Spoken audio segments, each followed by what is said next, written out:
When 17-year-old Malik quietly paid $4 for Jasmine Crockett's meal at a McDonald's in Fort Worth, he thought it was just a kind gesture. But minutes later, he was fired on the spot. No warning, no second chance. Jasmine came back, and what she did next didn't just change Malik's future. It sparked a wave of outrage that shook one of the most powerful companies in America. This is the real story of how a quiet moment of respect turned into a public fight for dignity. So what did Jasmine do, and why are people still talking about it today? Stay with us. This is a story worth every second of your time. The Fort Worth night clung to everything like wet cloth, thick, breathless, and cruel. Inside a faded McDonald's off the freeway, the air conditioning was losing its battle, and the fryers hissed like they were angry. 17-year-old Malik Davis moved behind the counter, sweat trickling down his temple, his back aching from 3 hours of nonstop standing. His sneakers, worn, cracking, squished with each step. He hadn't eaten since lunch, but that didn't matter. What mattered was surviving the shift, getting paid, and keeping quiet. Every smile he gave to customers felt forced, but he gave it anyway, because if he saved enough, just a few hundred more, he could finally register for that online coding course he'd bookmarked months ago. It was his secret, one he hadn't told his mom. Not yet, not until he knew it was real. Malik didn't have time to dream. Not really. His dad's accident 2 years ago had stolen that luxury.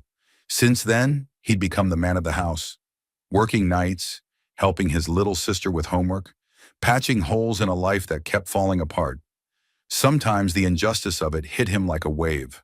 How hard he had to work just to stay still. School was slipping through his fingers. His legs ached daily, and yet he pushed forward. Because the world wasn't waiting, and Malik had already learned one truth. If you want out, no one opens the door. You kick it down yourself. Malik didn't believe in turning points. Not for kids like him. But that was before the SUV pulled up. Before everything he thought he knew about staying invisible shattered. Then she stepped out. Alone. No security detail. No staff. Just a woman in a sky blue Oxford shirt, dark jeans, and plain white sneakers with dirt still on the soles. Her hair pulled back, not a curl out of place. No makeup, no microphone. She didn't walk like someone looking for attention. Jasmine Crockett, the same voice he'd heard echoing through his grandmother's TV, cutting through nonsense like a blade. Firecracker in a blue suit, his grandma used to say with a grin. That woman doesn't blink when they try to silence her. And now she was here, in his McDonald's, under his flickering lights. For a second, Malik forgot the grease on his shirt, the ache in his legs, the weight of the rent due next week. All he could think was, what is she doing here? And more importantly, what the hell am I supposed to do now? He didn't move, didn't speak, just kept his eyes low and hands busy. Because attention had never been a gift in his life. It was a risk, one that poor kids like him couldn't afford to take. He could have stayed quiet. Should have, maybe. That's what you learn when you grow up like Malik did. Don't draw attention. Don't step out of line. Don't do anything that someone might twist into a problem.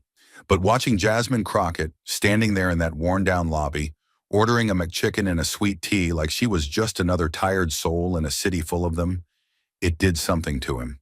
She wasn't asking for special treatment. She didn't carry herself like someone used to praise.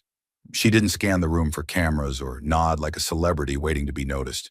She just stood there, calm and focused, like she knew who she was and didn't need anyone else to remind her. It hit Malik deep, in a place he usually kept locked tight.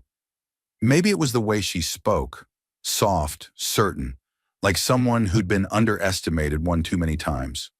Or maybe it was the way she didn't expect anything, didn't demand anything. That in itself felt rare.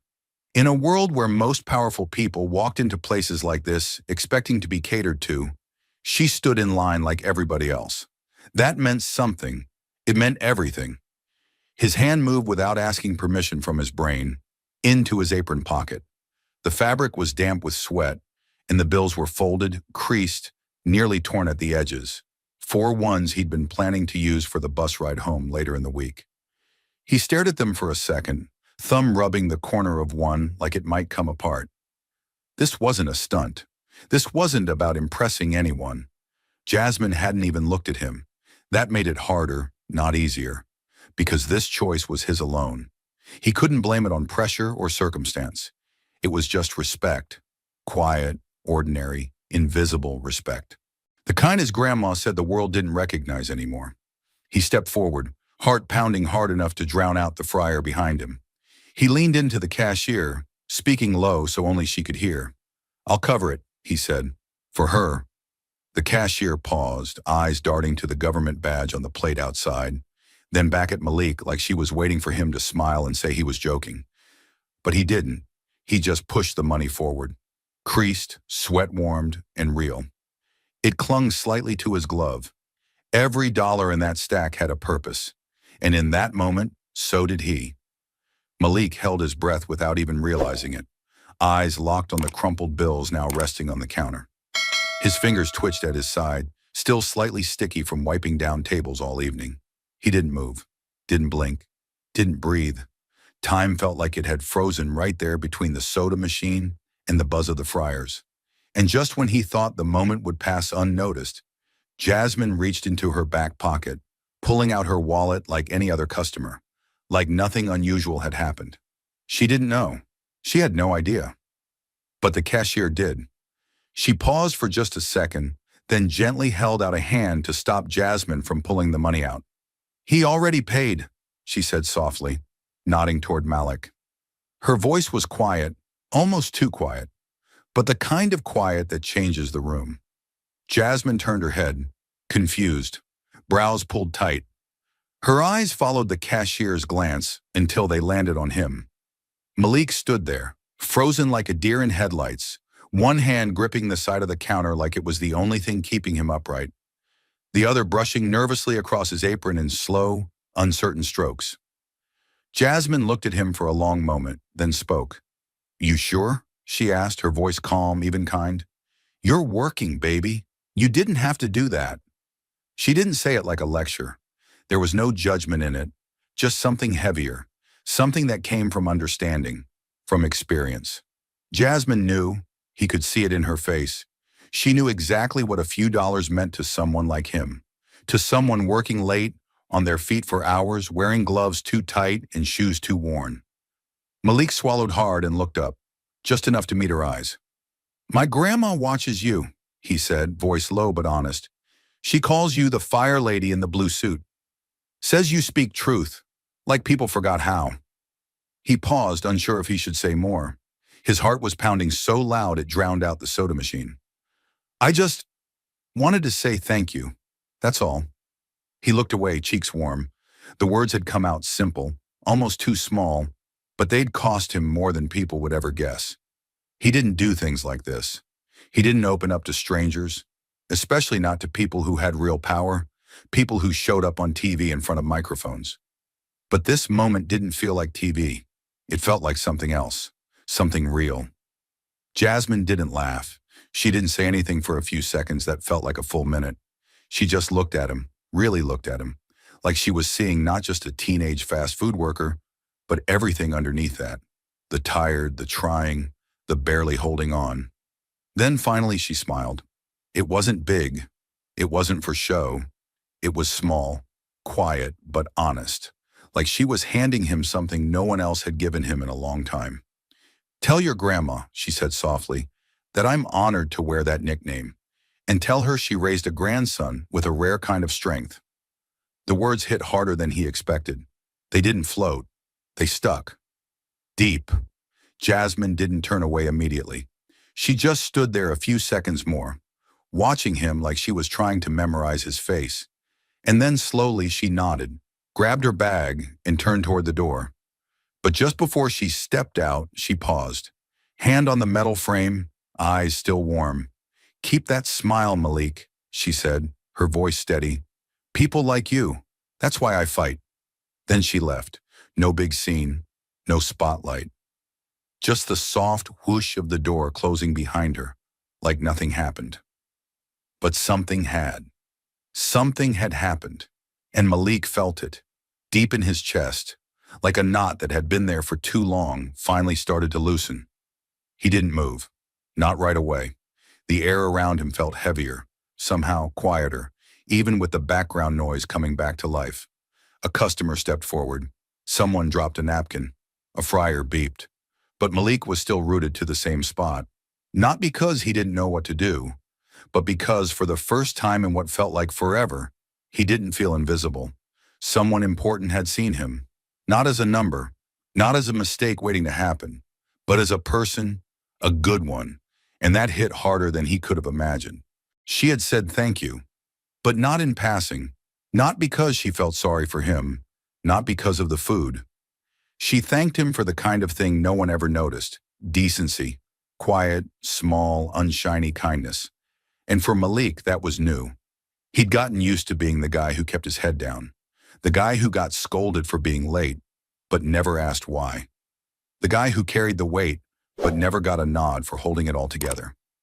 And now, someone had noticed, and not just anyone. Her. His chest tightened. Not with fear, not even with pride, but something in between, a kind of ache that said maybe, just maybe, this moment meant something more than just $4. Maybe it meant he wasn't wrong to still believe in showing up, in doing something right, even when no one asked. Maybe this time, the world saw it too. And even as he heard the faint click of his manager's office door opening and the distant hum of the security camera activating overhead, Malik didn't flinch. He didn't brace for the worst, because for the first time in months, maybe years, he knew what he'd done was right. And no manager, no rule book, no cold corporate policy could take that away. The warmth from earlier was still sitting in Malik's chest like a flicker of light, small but real. But it didn't last long. The store's old intercom buzzed to life, sharp and cold. Malik Davis, manager's office. No please. No reason. Just his name, flat and final. A few co-workers looked over from the kitchen, then quickly looked away. That was how it worked here. No one asked questions. No one wanted to get pulled in with you. Malik wiped his hands on his apron and walked toward the back. The hallway was narrow, with stained tiles and walls that smelled like bleach and old grease. Every step made his stomach tighter. He'd never been called to the office before. Not once. His record was clean, maybe a few late clock-ins, but nothing serious. He told himself it wasn't a big deal, maybe just paperwork. But deep down, he knew. Boyle was waiting. The office door was already cracked open. The light inside was too bright. Malik knocked once, then stepped in. Boyle didn't look up from the monitor. He was staring at the security footage, fuzzy black and white video of the front counter. Malik could see it too. There he was in the corner of the screen, sliding his money across to the cashier. Jasmine Crockett standing just a few feet away. Boyle leaned back in his chair. His arms were crossed. His face was calm in the worst way. Not angry, just blank. "Close the door," he said. Malik did. "You gave food away," Boyle said, eyes still on the monitor. Malik shifted his weight. "I paid for it," he said. "Out of my own pocket, right after she ordered." Boyle turned to face him now slowly. "That's not how this worked," he said. "You rang up an item without processing it through the system. That's theft." Malik stared at him. "But I didn't steal anything. I used my money, $4, that's it." Boyle didn't blink. "Doesn't matter, you bypassed procedure. You made a decision without permission. That's not how we do things here." Malik's mouth opened, then closed. He wanted to argue. He wanted to ask if this was a joke. But he saw it in Boyle's eyes. This wasn't about $4. It was about control. Boyle leaned forward, hands folded. "We don't hire people who make their own rules. You're done here. Effective immediately." It hit Malik like a punch to the stomach. No warning, no second chance. Not even a conversation. Just gone. He stood still for a moment, heart pounding, face hot. "I was just trying to do something good," he said almost to himself. Boyle didn't respond. He turned back to the monitor. The conversation was over. Malik nodded once quietly. There was no use fighting. The room suddenly felt colder, smaller. His throat was dry, but he swallowed it all down. Without another word, he turned and walked out. No goodbye. No one watching. The back door creaked as he pushed it open. Outside, the parking lot was half empty. The lights buzzed overhead. The heat had cooled, but the air still felt heavy. He stood there for a second, hands in his pockets, head low. He didn't call his mom. Couldn't, not yet. He didn't cry, didn't yell, just walked. One foot after the other, past the dumpster, past the drive-through lane, past the spot where Jasmine's SUV had been. He didn't feel angry, not yet. Just tired, just numb. What hurt the most wasn't losing the job. It was knowing that doing something kind was what got him punished. He walked the whole way home, nearly 40 minutes. No music, no headphones, just the sound of his own sneakers on the sidewalk and the occasional car rushing past. He didn't look at his phone, didn't want to. The sky was dark now, stars hidden behind clouds, the street lamps buzzing like they were too tired to stay on. When he reached the small duplex he shared with his mom and little sister, the porch light was on. It always was when she was still up. He stood at the bottom step for a long time, hands in his pockets, staring at the door like it might yell at him if he opened it. His legs ached. His shoulders felt like they were carrying more than his backpack. Still, he didn't go in. Instead, he sat on the bottom step, hunched forward, elbows on his knees, breathing slow. From inside, he could hear the soft hum of the TV, some old drama his mom always watched at night while folding laundry. That sound usually made him feel safe, but tonight it just made the silence in his chest feel louder. He pulled out his phone, stared at the blank screen, then put it back without unlocking it. He could have walked in and told her everything, but he didn't, because what was he supposed to say? I got fired for doing something kind? I lost my job because I cared too much? It didn't make sense, not even to him, and he couldn't handle the look on her face. Not disappointment, but the tiredness. The kind of tired that came from having to figure things out. Again. So he sat there, quiet, still, trying to convince himself it would be easier to say it tomorrow, knowing deep down it wouldn't be. Malik sat on the porch, elbows on his knees, hood up, shoes dusted with dry sidewalk chalk. The house was quiet behind him, except for the low hum of the fridge and the occasional creak of the old wood floor inside. He hadn't told his mom yet. He wasn't ready. He was still trying to convince himself it would make sense by morning, that he wouldn't feel so gutted when the sun came up. But while Malik was sitting in silence, something else was already moving. Something he couldn't see, couldn't hear. Something that started far away, on a cracked iPhone screen held by a woman he hadn't even noticed. Not a manager, not a coworker, just a woman, a stranger. Sitting alone in a McDonald's booth with a toddler eating ketchup packets and a phone running low on battery. She had seen the moment, had watched it happen from a distance. The boy at the counter, the famous congresswoman, the quick flash of gratitude exchanged like currency no one else could measure. She didn't mean to take a photo. She wasn't thinking about virality or headlines. She just wanted to remember something good, something that felt rare.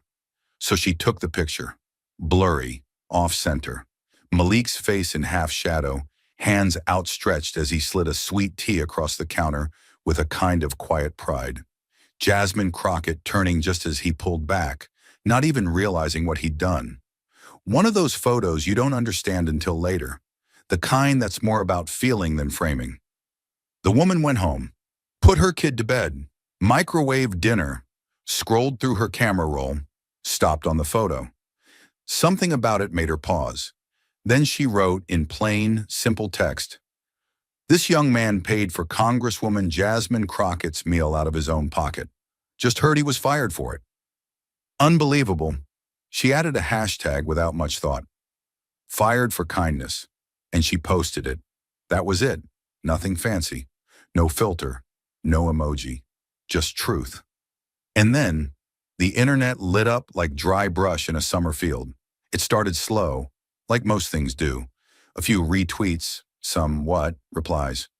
People from Dallas and Fort Worth started asking questions. Which store? Is this real? Who is this kid? Then it spread, fast, faster than anyone expected, faster than Malik could have imagined. Within 1 hour, it hit 10,000 shares, then 50,000, then over 100,000 before sunrise.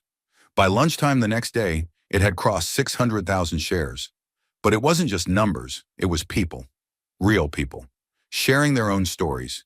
Teachers who'd been reprimanded for giving lunch to hungry students. Nurses written up for sitting with dying patients too long. Fast food workers who'd been docked for offering free water to the homeless. Cashiers who got fired for rounding down a price so someone could afford diapers. It wasn't just about Malik anymore. It was about everyone who had been told, follow the rules even when they break people. Be kind quietly or not at all. Don't step outside the line unless you're ready to pay for it. The photo became a symbol, and Malik became a name people didn't know but felt like they recognized. He looked like someone's student, someone's nephew, someone's son, and the more people stared at that image, the angrier they got. While Malik stayed quiet, the world didn't, and neither did the one person whose voice could shake the silence, Jasmine Crockett. The alert came through her phone while she was reviewing committee briefs. A staffer leaned in, eyes wide, voice low. You've gone viral, but not for anything you said. Jasmine raised an eyebrow. It's about that kid from last night, Malik. Someone posted a photo, said he got fired for paying for your meal. She froze. Fired? She repeated, like the word tasted wrong in her mouth. Her hands slowly curled into fists on the edge of the table, but her voice remained steady. Pull the car around. I want to see this myself. No press release, no warning. She didn't want a statement. She wanted to look that manager in the eye. Less than 90 minutes later, Jasmine stepped out of her SUV onto the same cracked parking lot where Malik had stood just the night before. She was wearing jeans, a navy blazer, and walking shoes that still had Capitol Hill dust on them. She wasn't alone. Her personal attorney walked beside her, suit pressed, briefcase in hand. Behind them trailed a young local journalist, already live streaming from her phone, trying to keep up. Word had spread fast. By the time they reached the doors, a small crowd had gathered. Curious neighbors, a man with a cane, two high school girls with handwritten cardboard signs. Fired for kindness. Boyle, shame on you. Jasmine pushed the glass door open without hesitation. The restaurant buzzed quiet. No music. Just the low hum of fryers and the uncomfortable silence of people pretending not to stare. She walked up to the front counter, looked the cashier in the eye, and said calmly, I'd like to speak to the manager. Now. The girl blinked, swallowed, and disappeared into the back without a word. Jasmine waited. 1 minute, 2. Finally, the girl returned and spoke low. He said he's not available. Jasmine didn't flinch. Not a muscle moved in her face. She simply turned, took 2 steps toward the crowd forming just outside, and stood in front of the window, just close enough for everyone inside to hear, and just far enough for the world to watch. She didn't have a microphone. She didn't need one. Her voice, measured, grounded, unmistakably clear, carried without effort. Last night, a young man showed me kindness. He paid for a $4 meal that I didn't ask him to cover. He did it out of respect, out of gratitude, and maybe because he just wanted to do something right in a world that doesn't always give you the chance. She paused, letting that settle. This morning, I found out he was fired for it. Not reprimanded, not warned, fired for kindness. There was a rustle in the crowd. Phones raised higher. People stopped chewing. Let me be very clear.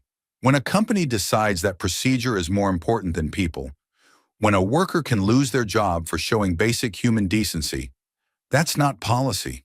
That's cowardice. That's a betrayal of dignity wrapped in corporate language. Her voice didn't waver, but something behind it trembled. Righteous anger held just below the surface. We teach our kids to hold the door for others, to offer their seat, to say please and thank you. So why is it when a boy does exactly that, the only reward he gets is a pink slip and a locked office door? People around her murmured. A few clapped softly. One woman near the front wiped her cheek with a napkin. Jasmine kept going. To whoever made this decision, I didn't ask for free food. I didn't ask for special treatment. What I am asking for now is accountability. What does it cost to show mercy? What does it cost to honor kindness instead of punishing it? A long pause. And then the line that would echo across timelines, cable news, and front pages by evening. When kindness gets punished, that's not policy. That's the system calling dignity a mistake. A hush, then a wave of applause. It wasn't wild or chaotic. It was deliberate, pulsing, like every person clapping had lived this moment in some other way, some other place. Jasmine took a breath, stepped back, and didn't look at the cameras. She looked at the glass door behind her, the one Boyle was hiding behind. Then she said, almost to herself, "You don't get to fire silence into a good kid's chest and walk away like it doesn't echo." She turned and walked back to the car.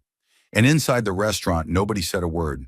The knock came just as Malik was tying the second lace on his only pair of decent shoes. His mom looked up from the kitchen table, startled. "You expecting someone?" she asked. Malik shook his head, grabbing the manila envelope full of printed resumes he was about to walk 3 miles to hand out. He paused at the door, half expecting it to be a neighbor, or worse, someone from the store. It wasn't. Jasmine Crockett stood there. No cameras, no crowd, no security.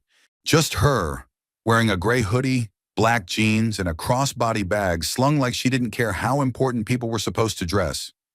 Malik froze, one hand still on the doorknob. His mother stepped beside him, her mouth parting slowly in disbelief. Jasmine didn't speak right away. She just looked at him, and this time there was no counter between them. No uniform, no transaction. Just a young man still trying to hold his head up, and a woman who'd already seen more of his soul than most people ever bothered to. "Can we sit for a minute?" Jasmine asked gently. Malik opened the screen door, stepping aside like muscle memory had taken over. His mom, still stunned, gestured toward the small couch. "Of course. I'll make coffee." Jasmine shook her head. "Please don't go to any trouble. I just came to speak to your son." His mother didn't argue. She just nodded, stepped back, and lingered in the kitchen doorway like she didn't quite trust this moment to be real. Malik sat on the edge of the couch, resumes still clutched in his hand. Jasmine took the opposite cushion, elbows on knees, body leaned forward like she wasn't here to impress anyone. "I saw what happened," she said. "The photo, the fallout, the way they treated you like kindness was a liability." He didn't answer, just lowered his eyes. "You shouldn't have had to carry that alone," she added. "And you damn sure shouldn't have been punished for it." Malik tried to say something, anything, but the words caught in his throat. Jasmine let the silence breathe. Then she reached into her bag and pulled out a folded document. The edges were crisp. The seal at the top shimmered faintly. "I want you to have this," she said, handing it over. "It's a formal recommendation from me, addressed to the director of a program I co-founded, Next Tech Pathways. It's a youth training initiative for kids like you. Kids with grit, kids who just need a shot." Malik stared at the page like it might vanish if he blinked. His fingers trembled slightly as he opened it. Real header, real contact information, real words in her own handwriting at the bottom. Malik showed integrity in the face of cruelty. He deserves not pity, but investment. He swallowed. This is real?" Jasmine nodded. "You gave me a sweet tea," she said. "And I don't just mean the drink. You gave me respect. Not because of status, not because of politics, but because you were raised right." From the kitchen, his mom stepped closer. Her voice cracked. "You're the first person who's ever come through that door and not blamed my son for something." Jasmine turned toward her, eyes soft. "Ma'am, your son didn't just do something good. He did something right.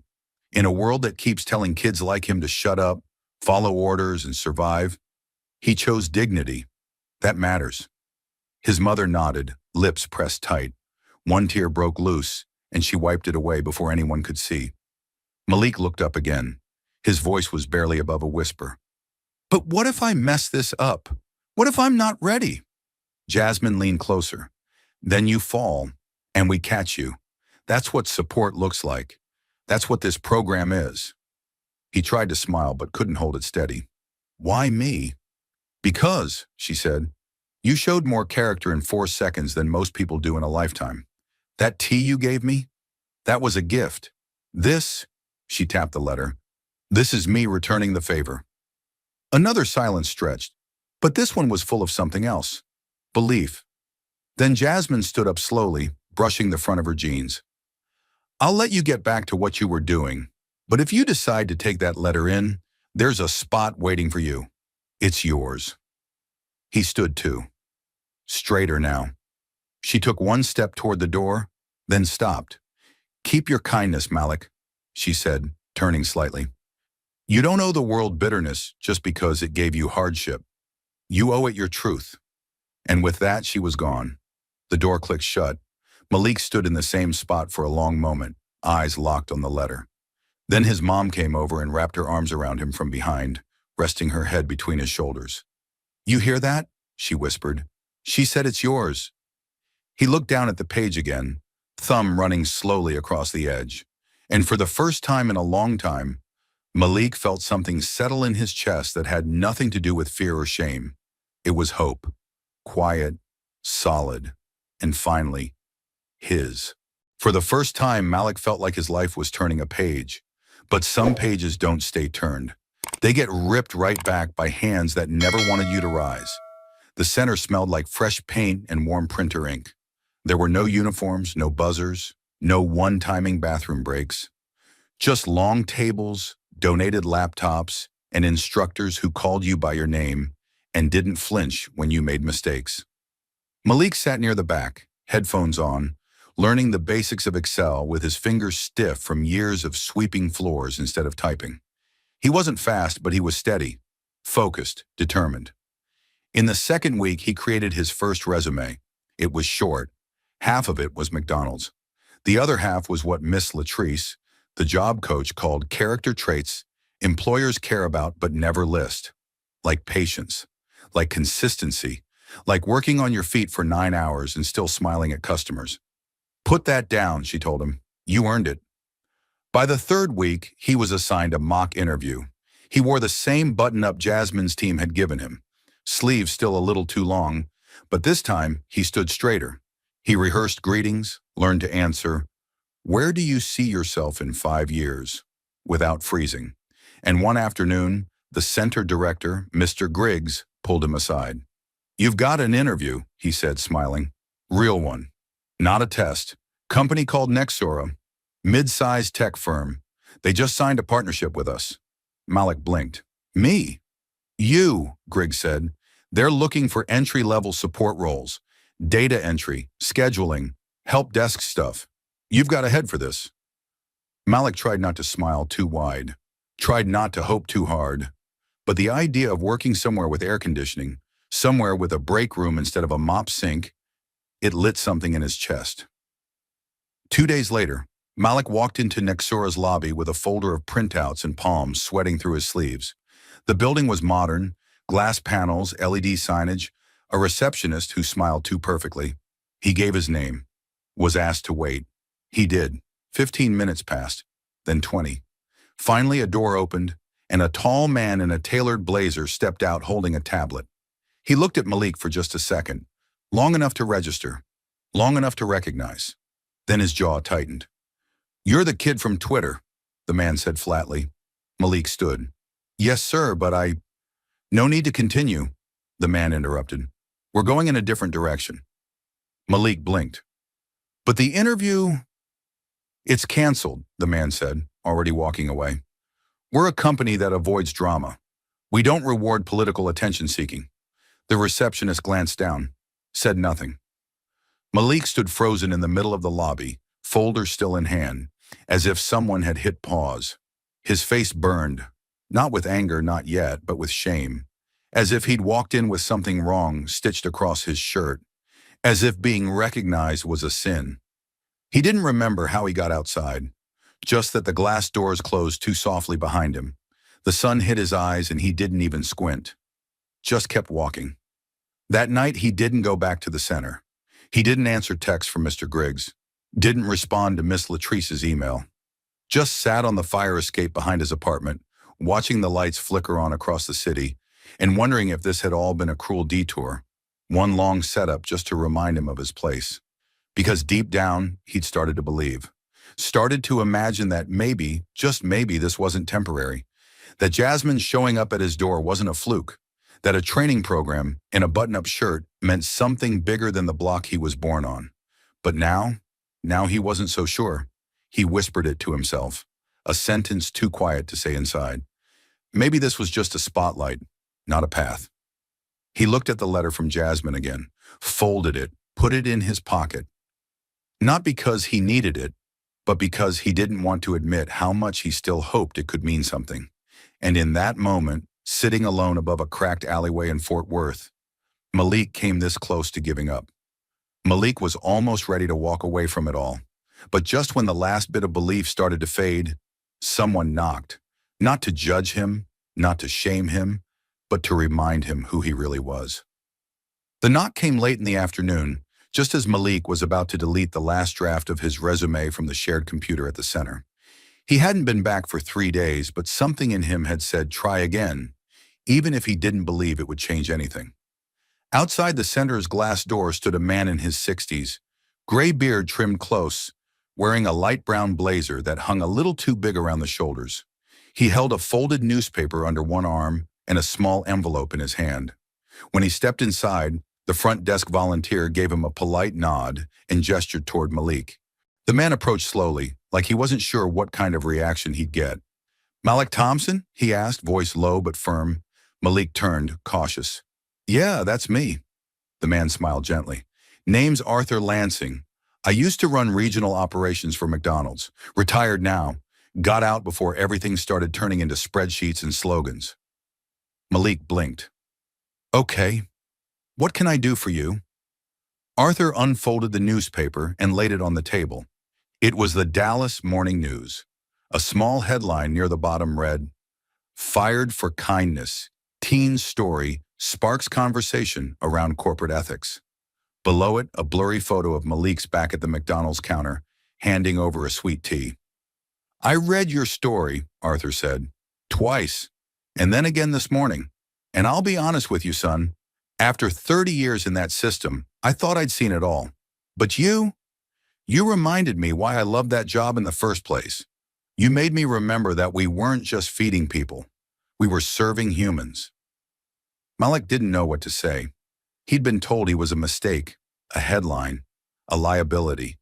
This was the first time someone called him a reminder. Arthur sat down slowly and opened the envelope. Inside were 2 sheets of paper and a folded check. "This," he said, "is a full scholarship to cover your first year of tuition at the Fort Worth Technical Academy. It's not MIT, but it's got a solid IT program and a job placement rate you'd actually believe. I sit on the board, so I made a few calls." Malik's mouth opened, but nothing came out.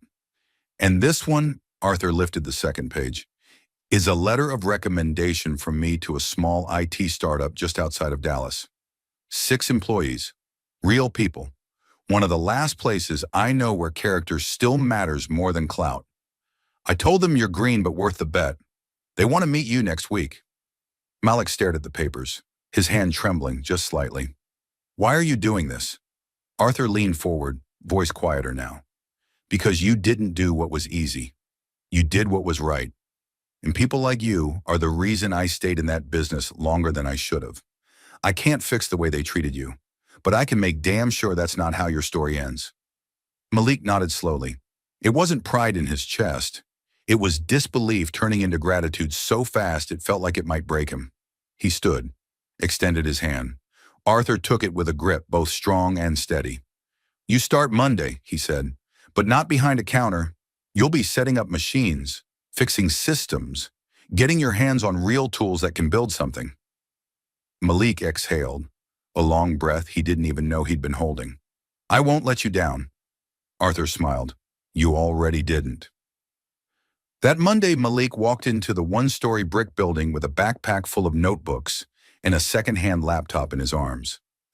The startup didn't have marble floors or espresso machines, but it had people who said "good morning" and meant it, a break room with more laughter than rules, a supervisor who didn't ask him about his viral moment, but asked him what made him curious. His first task wasn't dramatic. He reinstalled drivers on a slow office computer. But when the screen finally stopped glitching and the system rebooted clean, Malik smiled to himself. It wasn't a tray of fries. It wasn't a register beep. It was something that worked, because he made it work. For the first time in his life, Malik wasn't just getting by. He was building forward. While Malik was just beginning to find his footing in a world that finally saw him, the system that had tried to erase him was being dragged into the light, one headline, one speech, and one quiet young man at a time. The official McDonald's statement came out on a Thursday morning, a single paragraph in size 12 Arial font, buried at the bottom of their press page. We are aware of the recent viral incident involving a former employee in Texas and are currently reviewing our internal training and disciplinary procedures. No apology, no name, no ownership, just corporate fog, cold, vague, and calculated. But by that evening, the silence was shattered, because Jasmine Crockett stepped up to the mic in the chamber of the Texas state capitol, surrounded by state lawmakers and cameras that had only recently started paying attention. She didn't raise her voice. She didn't point fingers. But her words cut cleaner than any headline ever could. When a system punishes kindness, she said, looking straight ahead, it is no longer a system worth preserving. You could hear the silence press against the walls. You could feel the tension snap. This was not a failure of one store. This was a reflection of what we have allowed. Policies that protect brands over people, appearances over humanity. She closed the folder in her hands. No cue cards, no spin. I'm not here to cancel a company. I'm here to challenge a culture. By Friday afternoon, something remarkable had happened. 32 McDonald's franchise locations across Texas issued independent public pledges. Each one promised to reevaluate their internal conduct policies. Some even committed to hiring local youth advocates to serve on advisory boards. It wasn't a revolution, but it was movement, and it had a name: people over policy. Malik didn't hear about it right away. He was too busy learning how to replace RAM sticks and debug driver loops at his new job. But when Mr. Talbot at the tech center forwarded him the article, he just stared at it. He hadn't asked for any of this. Not the story, not the stage. But the ripples kept coming. That same week, a nonprofit youth summit sent him an invite, Empower South 2025, a gathering of students, activists, and community leaders across Texas. They wanted him to share his story, not to perform, just to speak. At first he said no, but Jasmine called. You don't have to give a speech, she told him. You just have to be real. That's what moved people in the first place. Not your resume, not the photo. You. And so he said yes. The event hall was massive. Rows of folding chairs stretched across a floor that echoed every footstep. Lights buzzed overhead. On stage, a single mic stood under a pale blue spotlight, and behind it, 2 words in bold: dignity matters. Malik sat backstage, fidgeting with the sleeves of a lone button-up, now ironed, now fitting better than the first time. His name was called. He walked out, unsure how to breathe. There was no teleprompter, no podium, just silence. A few hundred faces looked up at him, waiting, not for wisdom, but for truth. Malik cleared his throat. The mic squeaked slightly. I don't have a degree, he said. I'm not great at public speaking. I've never been on a stage before this year. A pause, no one moved. He took a breath, slower this time. But I know what it feels like to come home and see your mom cry behind a closed door. I know what it feels like to keep working when your shoes have holes. And I know what it feels like to do one small kind thing and lose your job for it. He looked down, then up again. I didn't do it to go viral. I didn't even know anyone saw it. Another beat. I just didn't want to see my mom cry again. That's all. The room went still. The kind of stillness that doesn't demand applause, but earns it. And then it came. Soft at first, then steady, then loud. Jasmine watched from the front row, hands clasped, eyes glassy. Not because of Malik's words, but because of his why. Because even now, in front of cameras and lights and well-meaning strangers, he hadn't made it about politics or revenge or platforms. He had made it about dignity, about love, about doing the right thing when no one's watching. Backstage afterward, reporters asked him if he was angry, if he wanted compensation, if he planned to sue. He just shook his head. I got something better, he said quietly. And then he left. Walked past the sound crew, past the city council reps in suits, past the organizers asking if they could tag him online. He stepped outside into the open air, and for the first time, he didn't feel small in the face of all that noise. He felt clear, because this time, the light wasn't blinding. It was just his. Malik didn't want applause. He didn't chase headlines. What he wanted, what he built, was something far more powerful, a life that spoke for itself. And that's exactly when Jasmine walked back in. It had been 28 months since the first photo. No one remembered what day of the week it was anymore. Just that it had been hot. Just that a boy in a fast food uniform had paid for a congresswoman's tea and got fired.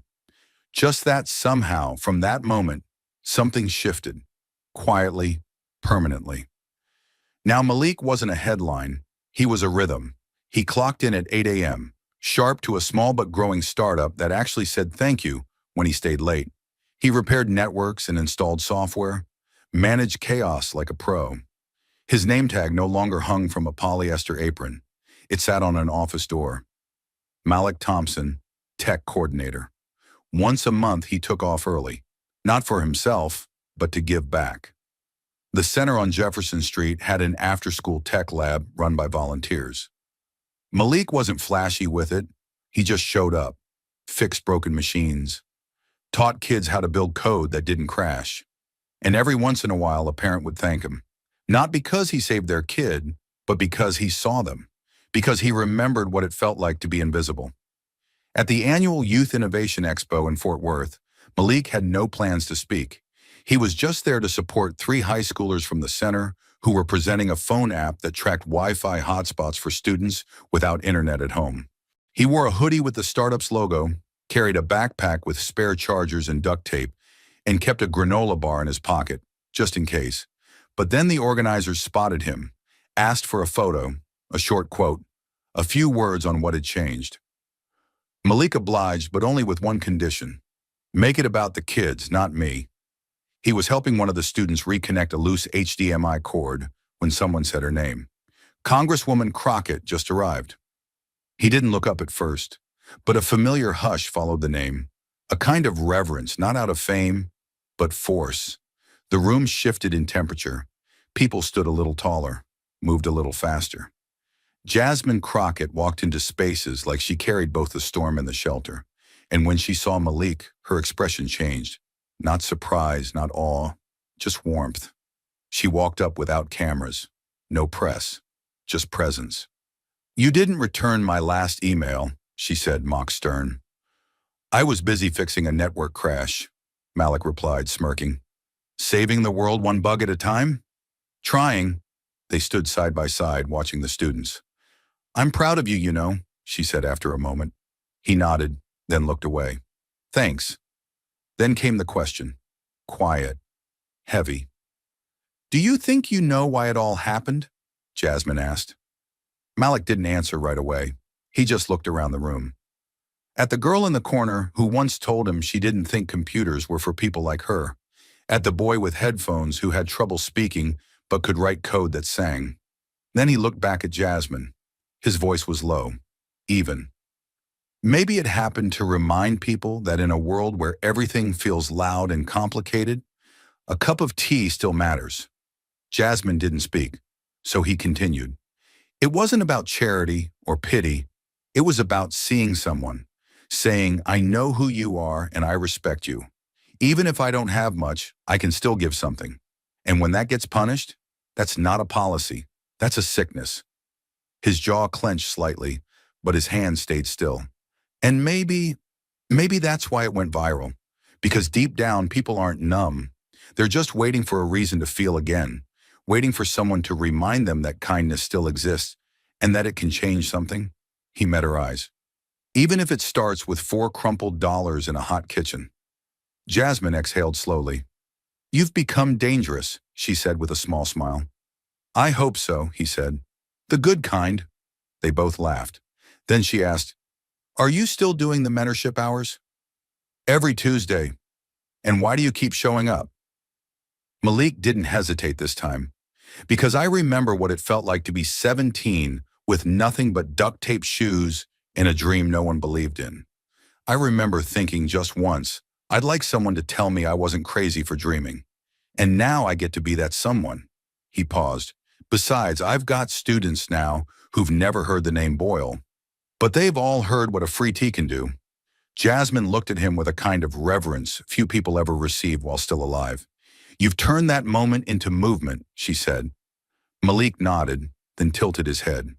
"You ever wonder if that's how justice works? Not in courtrooms, but in conversations, in quiet places, in small gestures that ripple farther than we can see." Jasmine smiled. "Maybe, but it takes someone willing to light the match." He looked back toward the students. One of them waved. Malik waved back. "I didn't light the match," he said. "I just refused to blow it out." They parted ways a few minutes later. No grand farewell, no microphones. Just a final nod and a promise to stay in touch. But as Jasmine left the building, she paused just before stepping outside. She looked over her shoulder and whispered to herself, almost like a prayer, "Let the world keep watching. Because the quiet ones, they're the ones who end up rewriting the rules." And back inside, Malik returned to the HDMI cord, the kids, the wires, and the future. One Tuesday at a time. The expo lights faded behind him. Jasmine stepped into her car. Malik returned to the kids. But somewhere in the silence that followed, a deeper truth began to rise, one that demanded to be told before the story could ever end. This was never just about Malik. It was never just about the tea. Not really. This story was always about the line between policy and principle, how easily one can crush the other when nobody is paying attention. Malik wasn't the first kid to lose his job for doing something decent. He wasn't even the loudest. But he was the one the world finally paused long enough to see. Because the truth, the raw, uncomfortable, dangerous truth, is this. Systems aren't built to reward quiet goodness. They're built to maintain order. And when kindness threatens that order, it's not celebrated, it's corrected. Brutally, quietly, efficiently. That's why this story mattered. Because it exposed something we all secretly know but rarely say out loud. That in America, it's not always the right thing that gets protected. Sometimes it's the easy thing, the measurable thing, the procedural thing. Malik didn't violate the spirit of the rules. He honored the spirit of humanity. And for that, he was told he didn't belong. So what's the real lesson? It's that morality doesn't always wear a suit. Sometimes it wears a sweat-soaked shirt and a tired face behind a counter. Sometimes it walks to work because the car broke down and there's no backup plan. Sometimes it stands alone in a manager's office, trying to explain why paying for a sandwich felt right, only to be told that right doesn't matter here. But what should matter, what must matter is this. There is a line between decency and doctrine, and when the two clash, it is not the doctrine that defines who we are. It is how we treat those who choose decency anyway. Malik reminded us of that, not with speeches, not with protest signs, but with $4 and a thank you. He reminded us that courage isn't just defying authority. Sometimes courage is just choosing to honor someone when you know no one else will. Sometimes it's looking at the world and saying, I still believe we can be kind. And that belief, that almost reckless hope, is a kind of resistance all its own.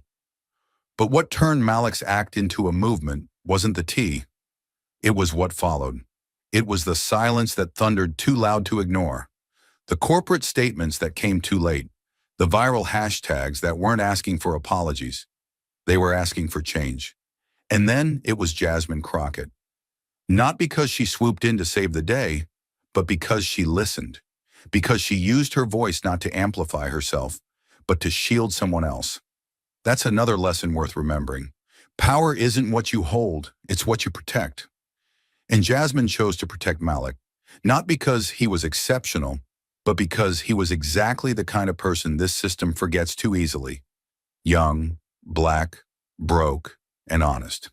He didn't ask for attention. He didn't ask for pity. He just asked for the space to matter. And that's what so many people are still asking for today. This story is a reminder that in a world flooded with noise, integrity is still louder than outrage when it's real. And what about us? What do we do now? We remember that sometimes the most radical thing we can do is see each other, that a kind gesture should never be a liability, that there is no small act of justice, only moments waiting to be multiplied. Malik didn't start a revolution. He started a ripple. But ripples reach farther than fire when carried by enough hands.